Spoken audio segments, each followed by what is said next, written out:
Well, this is going to be kind of a intermediate or an outtake of my chessboard and chess pieces video, but I came up on a dilemma here is how to finish these pieces anyhow.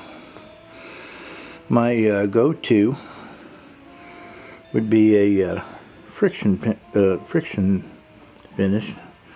And I'm not sure if you can see how well that shines, but it's actually got a nice coating and it's glass smooth. But can't do that on the knights because there's no way you can get the base. And I am finishing the bases first, and then I'll put carve the heads in based on little stick-on patterns like that.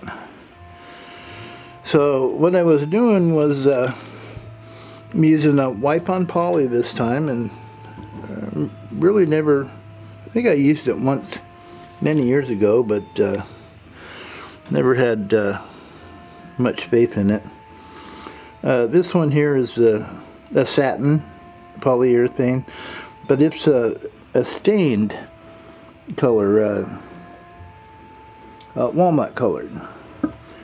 So that's what gives the walnut pieces and make them look almost black.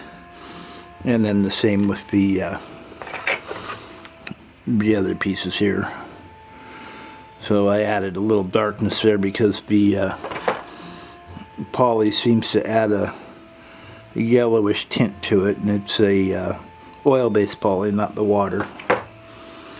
So I can live with that as long as there's a good contrast between the pieces. But what I was running into was how do you get it on there at the appropriate level? So what I was doing was use a brush like this and just drench it on there, and then use this one here, this was dry, and wipe it off. It's very time consuming, but I found a better way. So, and I'm not sure if that's the way it's supposed to work or not, but let me get set up here with why not one of these? And I found the easiest way to put those on is to put them in the lathe and run them at a fairly low speed. And I get set up on a tripod here in a minute, and I'll give you a shot of how that works. And then how I get rid of the excess. And I don't mean running the lathe at 3600 RPM and splattering it all over everywhere. Although splattering it everywhere probably would come into account here. So let me get set up, and I'll show you what I'm doing here and how I think I solved the problem in an expedient manner. So not taking forever. The first time I did it, it said drench it on there and wipe it off with a rag, which I did. Well, apparently I'm wiping off too much because it was like 9 coats. And I believe it was this chess piece here. It's just a spindle. It's not chess pieces. I've got, let's see, what do we got here? I can't even remember. I think gloss is on the right and satin's on the left. And it kind of approaches the friction polish, but we'll see how all that goes. Oh, and I got in a big argument with Laguna about how everybody else sent me a hat. So when I'm making a video, if I'm on the saw stop, I got the saw stop hat, and oh, it's buried. It's down there somewhere. Or if I'm on the CNC over there, it's also buried. I've got an Axiom hat, and I think Laguna's got some premium equipment. I mean, I love it. I mean, it is dead on. It's nice and solid, quiet, and that's a great lathe. And I got good stuff where I needed it, and cheap stuff where I did. And although I can't say that a Delta drill press is really cheap, but it's certainly not a Festool. And that lathe right there, I think, came out of China. But I'm sure this was made in Korea because they're very specific about. Let's see here, where does it say that it was designed? Oh, here we go. Designed in California by Laguna, built in Korea, South Korea, North Korea. It'd look like that, only it wouldn't work. But anyhow, alrighty. So let me get set up on that, and I'll show you how I put the finish on there, and then how I get rid of the excess. And I haven't seen anybody doing it on YouTube, so I don't know. There might be a reason why.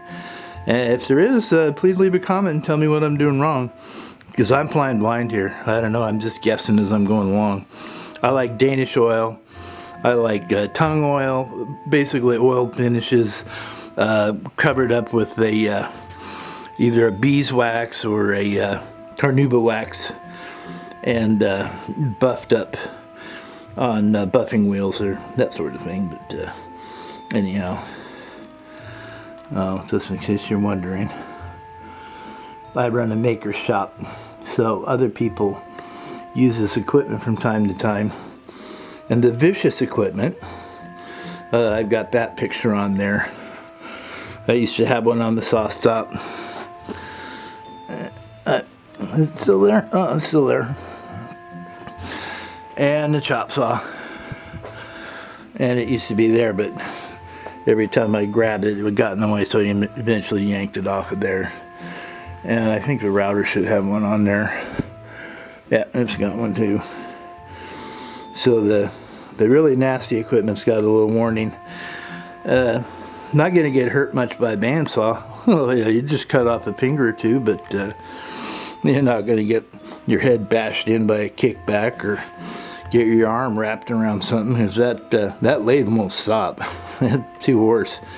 And it's VFD, so whatever it needs, it'll keep giving it current until that arm pops out of the socket or whatever it is, if somebody else comes along and stops it. But I don't think it'll turn you into red jello like a certain video, but it will definitely hurt you. That one there, you might bust a nail, definitely get a burn of some sort or another, but that one's a lot safer, I think. So this one you definitely got to be careful, especially when you got a chuck on there, like one of these up here. You get a sleeve cotton mat and boy, it's gone. So alrighty, let me get set up, and I'll show you how I'm doing this. And this is just a small part of the whole process. I built the chessboards, several of them at once, and now I got an extra chessboard, so I need another set of chess pieces. So I went ahead and turned these on a duplicator, which is what that white thing is right there. You put a template on that dark part there, and then you follow this right here follows across there, and it cuts the pieces out all the same. So kind of cool, kind of cheating, but still, you need a wooden set of chess pieces. There you go. The hard part's coming up with all the wood. So, by the way, those are oak and walnut, and the original set was a maple and walnut, and I had some maple slabs, but I got a bunch of them, like coffee table size, for $200, but the wood is so soft and it's like punky. It's just pulped maple, so they definitely got to do something with some sort of infusion or resin impregnated or something like it, something involving a vacuum chamber, I bet, and lots of expensive resin. I just kind of toss that aside. I got an oak slab out there. It's over 2 inches thick, and it made lots of nice wood. So, worst case, I can do the make them all out of the oak, and then stain the the dark pieces with the dark stain, kind of like that, and it actually comes out pretty good. All right, let me get set up, and I'll get back to you with the rest of this. Oh man, I can't. This arrived today after I pointed out to them that I'm on my second set of SawStop and Axiom hats, and they said they were going to send me one about a year and a half ago, and never did. So I kind of bitched them out about 3 days ago. They never answered, but this showed up at the front door. So props. I told them I made YouTube videos, and it'd be a damn shame if I got to keep wearing a SawStop hat or, you know, something that's not Laguna when I'm using their fine equipment. And there it is. So I got to write them a letter. And I definitely am going to tell them that if a hat did show up, that I'd definitely be pointing out the niceties of the solidness. That's 700 pounds worth of lathe. That ain't going nowhere. No wobbling at all. So anyhow, here we go here. Pop that in there. Run that in there. Catch a groove. There we go. Locked in. There. Yeah. A little slow. There we go. I wouldn't want to go too much faster than that. Start slinging that stuff around. But it is a lot quicker than sitting there holding it in your hand. So just lather that stuff on. I know, too much. Now if you could keep it spinning the whole time it's drying, probably wouldn't have any runs, but that's not really feasible, especially when they got that 8 or 10 of those things. So what I was doing in the past was I'd take this big dry sponge and I'd hit it like that and wipe off the extra. But it looked like it was kind of leaving, that wasn't even enough. It kind of looked rustic, as you saw by the other pieces there, but anyhow, let me redo this here. Get it nice and wet. And yeah, now it's flattering.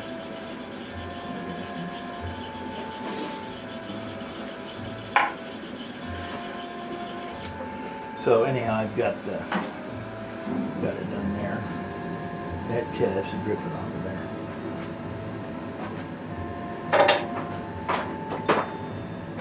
Didn't mean to get off camera, but I had to grab my hose. But what I've been doing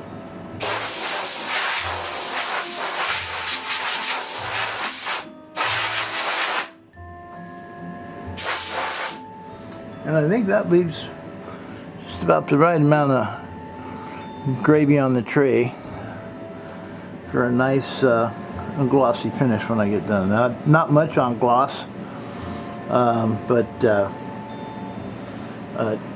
small pieces like this, yeah, they gotta be.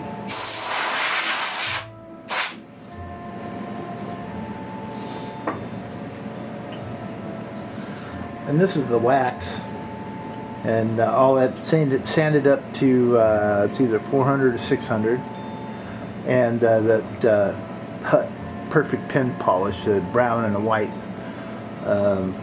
got ground into that and then frictioned off with a rag. And again, you want to be careful with a rag near jaws of a chuck. It'll snatch it out of your hand, and if you're holding on too tight, it'll drag your hand in there and maybe around and around and be another red goose story on the internet.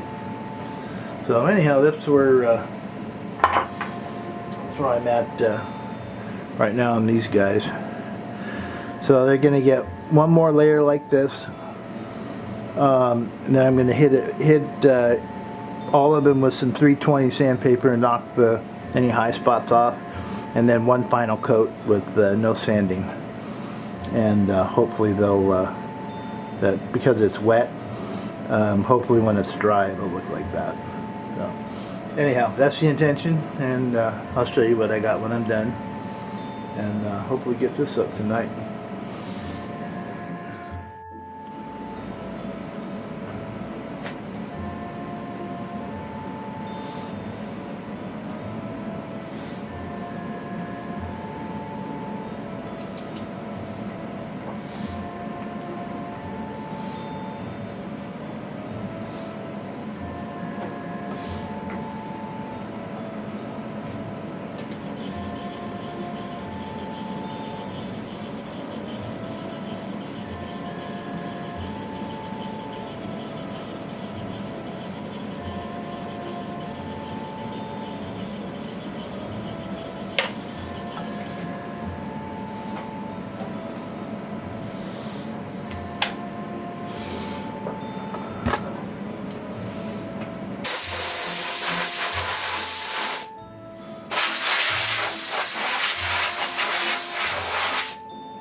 I wonder if I stuck it on here.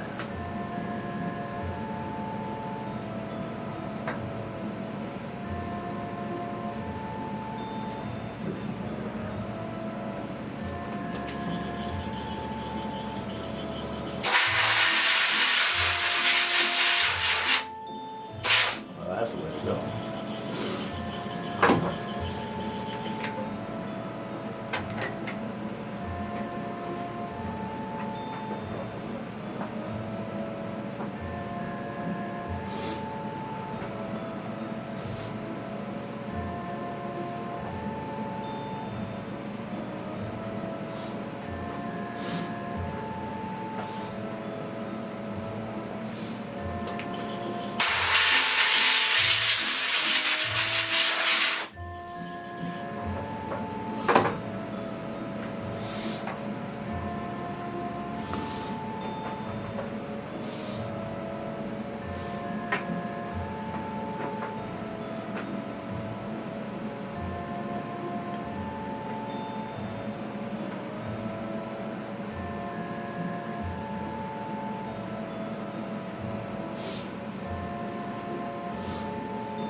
Oh, there they are.